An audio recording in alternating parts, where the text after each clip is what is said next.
మంచి వాళ్లకు మాత్రమే కష్టాలు వస్తాయి. ఎందుకు? శ్రీ మహావిష్ణువు నారదుడితో చెప్పిన సత్యం. చాలామంది అనుకుంటూ ఉంటారు, మంచివారికే కష్టాలు వస్తాయి ఎందుకు? పాపాలు చేసేవారికి అంతా మంచే జరుగుతుంది అని అనుకుంటూ ఉంటారు.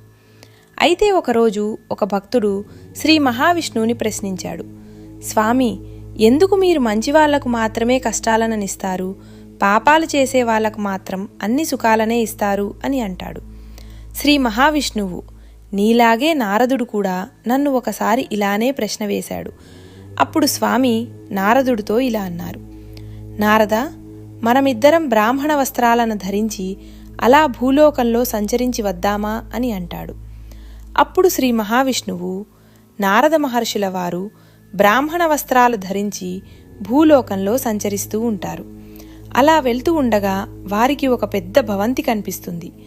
వారు అక్కడికి వెళ్ళి ప్రభు విష్ణువు ఇలా అన్నారు, బాగా ఆకలిగా ఉంది, తినటానికి ఏమైనా ఇస్తారా అని అడగగా ఆ ఇంటి యజమాని అయిన సేటు బయటకి వచ్చి ఏంటి అని అడిగారు.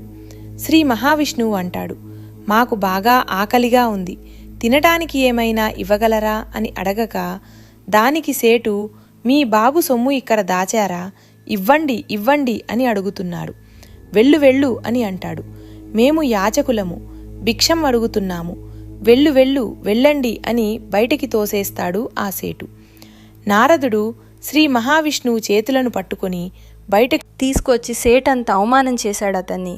మీరు ఏమీ అనలేదు, మీరు అతన్ని శపించండి అని కోరాడు.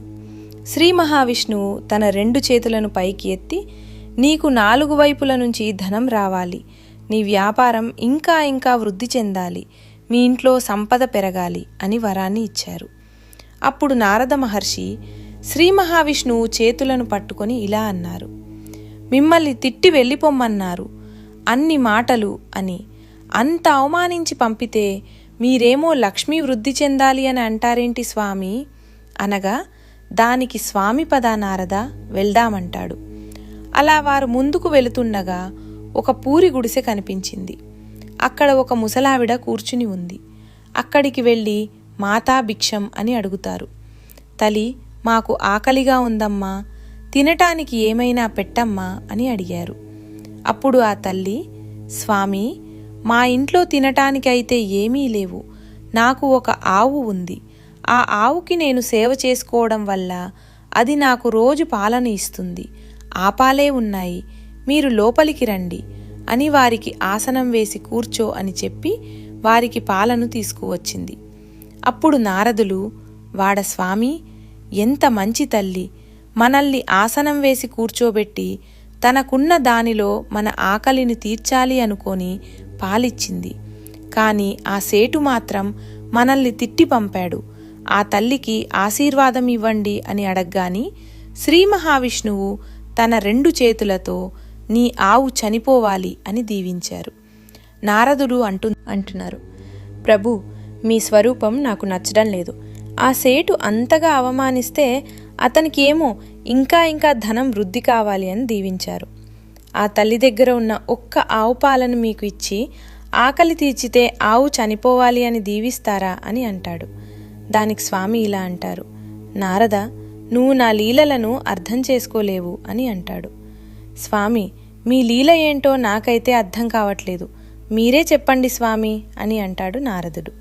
దానికి స్వామి, ఆ ముసలావిడ రోజు నా నామస్మరణే చేస్తుంది, నిత్యం నన్ను తలుస్తూనే ఉంటుంది, తన ఇంట్లో ఉన్న ఆవు మీద ఆమె చాలా ప్రేమ పెంచుకుంది, తన మనసు దానిమీదే ఉంది, ఆవిడ సేవ చేసుకుంటుంది, చనిపోయే సమయంలో బాధపడుతుంది, నేను చనిపోయాక నా ఆపు ఏమైపోతుందో అని.